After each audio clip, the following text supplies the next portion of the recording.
कुणाकडे तपास द्यायचा ते द्यावा, पण आता ते ॲडिशनल एसपी कडे त्यांच्याकडे देऊन काय फायदा आहे? फुफुट्यातलं काढायचं आणि आगीत टाकायचं का? आगीतलं काढून फुफुट्यात टाकायचं.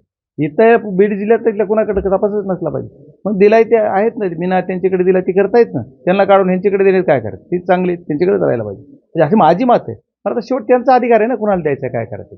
शेवट जी असेल ती त्यांच्या अधिकारापर्यंत होईल. फक्त आमचं म्हणणं आहे, तपास अ कडे द्या, ब कडे द्या, क कडे द्या. आरोपीला अटक करा आणि योग्य शासन करा आणि झालेला ज्यांच्यावर अन्याय आहे, गुन्हा आहे, त्या संतोष देशमुखला न्याय मिळवून द्या आणि त्याच्या मारेकऱ्यांना फाशी द्या. सरपंच संतोष देशमुख यांची निर्घृणपणे हत्या करण्यात आली. या प्रकरणात आतापर्यंत 3च आरोपी अटक आहेत, उर्वरित फरार आहेत. नाही, हे प्रकरण पहिल्यांदा जिल्ह्याला काळिमा फासणारं प्रकरण आहे. जिल्ह्याच्या बाबतीत ही निंदनीय घटना घडली. एवढा तरुण आणि कर्तबगार मुलगा, जे सरपंच त्यांच्या मिसेस मागच्या वेळेस सरपंच होत्या, त्या प्रमुख होत्या, आता ते स्वतः प्रमुख सरपंच आहेत. अशा या माझ्या एवढ्या चांगल्या कार्यकर्त्यांचं किडनॅपिंग केलं आणि टॉर्चर करून त्यांचा मर्डर केला गेला. ही अतिशय निंदनीय घटना आहे. या घटनेचा निषेध मी मागेही केलाय, आजही परत सांगतो. आणि आरोपीला अटक केली म्हणजे कुणीतरी साईड हिरो आहेत ते उगं काहीतरी त्यांना अटक दाखवायची म्हणून दाखवली, मेन आरोपी सुटलीत का सोडलीत का सुटलीत का कळा नाही मला. माझा पोलीस यंत्रणेवरच भरोसा राहिलेला नाही. कारण पोलीस यंत्रणेला मोबाईल सापडले म्हणतात, मग सीडीआर कोणचा मोबाईल सापडला डिक्लेअर का करत नाही? त्या जॉबामध्ये त्यांनी काय दिलंय, त्यांना रिमांड झाली का? दररोज त्यांनी प्रेस नोट दिली पाहिजे की या आरोपीचं काय झालंय. त्याला काय कॉम्पिटिशन घटना आहे, ओपन टू आलंय, सगळ्या जगाची सगळ्यांची मागणी आहे. त्याच्याप्रमाणे माझं म्हणणं की जसा फास्ट ट्रॅकवर चालवा म्हणून मागणी केली काल कुणीतरी एक आमदारांनी, तर माझं म्हणणं आहे की फास्ट ट्रॅकवर चलविलाच पाहिजे. माझी ती तर मागणी, त्या मागणीला माझं समर्थन आहे. पण त्याच्या अगोदर अटक तर करा. का अटक नाही करायची गुन्हेगारांना फास्ट ट्रॅकवर काय करायचं? मग कुणाला चालवायचं फास्ट ट्रॅकवर?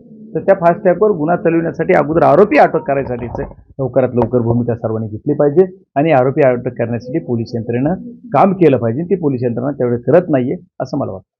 तुम्ही या प्रश्नावर केंद्रीय गृहमंत्री अमित शहा यांची देखील भेट घेतली, सीबीआय चौकशीची मागणी केली. काय नेमकं त्यांनी?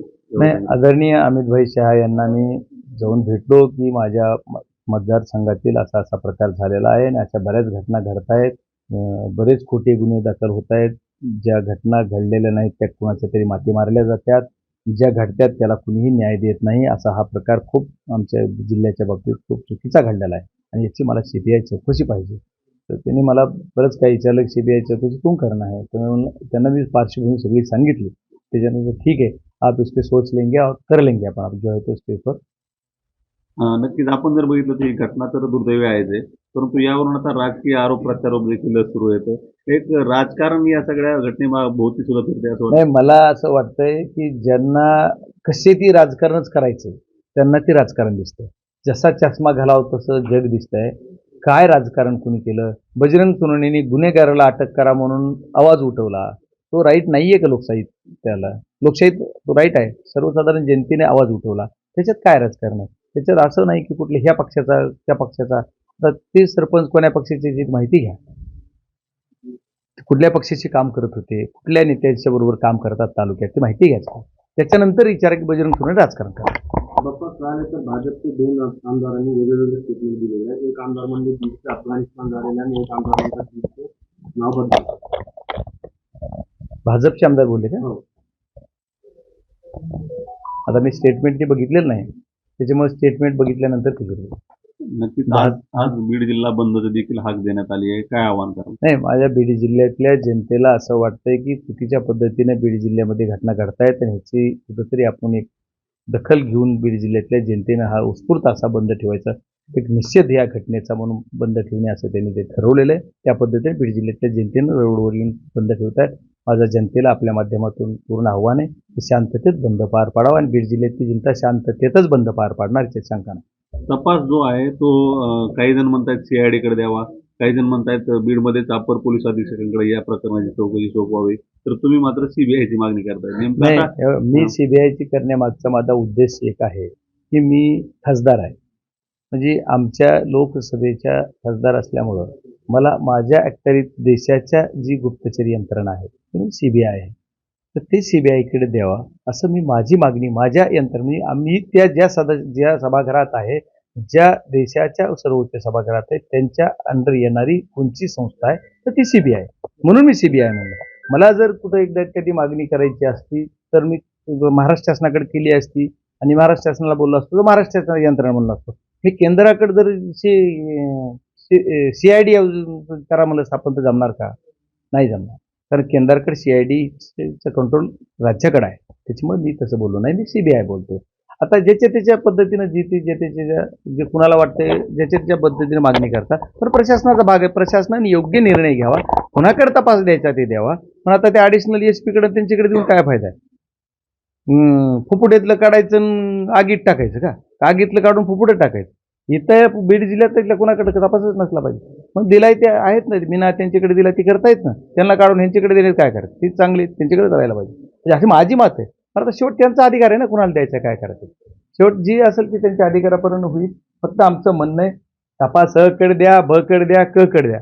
आरोपीला अटक करा आणि योग्य शासन करा आणि झालेला ज्यांच्यावर अन्याय आहे, गुन्हा आहे, त्या संतोष देशमुखला न्याय मिळवून द्या आणि त्याच्या मारेकऱ्यांना फाशी द्या. जे जे काही गुन्हे झालेत बाकीचे आणखी आरोप जे झालेले, जे ते इथेच्या परळीच्या किडनॅपिंग आहे, खंडणी आहे, या सर्व आरोपींना अटक करा. तात्काळ अटक करा. ते पाटोदेचे ते गोवर्धन सानप सौताड्याचे पाटोदेचे माजी सभापती त्यांचं किडनॅपिंग झालं, संशयास्पद मृत्यू आहे. त्याचं काय झालं ते डिक्लेअर तर करा पोलिसने. आता कुठं काय आणखी बीडमध्ये घटना घडली, कुठं फायर झालं काय मला ते माहीत नाही अधिकृत, तर कळतंय आता इथं बसल्यावर. अशा जर घटना घडते हे आरोपी शोधा ना लवकर, हीच माझी मागणी. या सगळ्या प्रकरणामध्ये कुठेतरी राजकारण होते का? आता तुम्ही ज्यांच्या जवळून आलात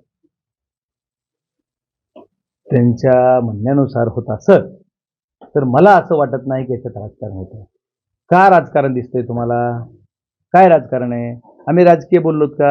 आपण याच्या अगोदरच बोललोय की हे सरपंच ज्यांचं टॉर्चर करून यांना किडनॅपिंग केलं, टॉर्चर करून मर्डर केला, तर सरपंच हे करा की राजकारण नाही की कोण कोण्या पक्षीय काय राजकारण आहे? काय राजकारण जातीपातीचं नाही. आता कुठं झालं कोणी काय म्हणायचं की बीडला बदनाम करू नका, राजकारण करू नका. बरं मी राजकारण करतो, ठीक आहे, बजरंग सोनवणे विरोधी पक्षात आहे म्हणून राजकारण करतो. मग तुमचे भाजपचे आमदार काल गेले, त्यांनी काय केलं? राष्ट्रवादीचे आमदार परवा गेले, त्यांनी काय केलं? भाजपच्या नेत्या तिकडून बोलल्या काहीतरी, त्यांनी काय केलं? मी ज्यावेळेस काहीतरी एक स्टेटमेंट बघितलं मी पालकमंत्री असताना असं नाही झालं म्हणजे. मग आता कोणी नाही पालकमंत्री जिल्ह्याला म्हणून झालं. नवीन होईल त्यावेळेस तपास करेल तुमचं.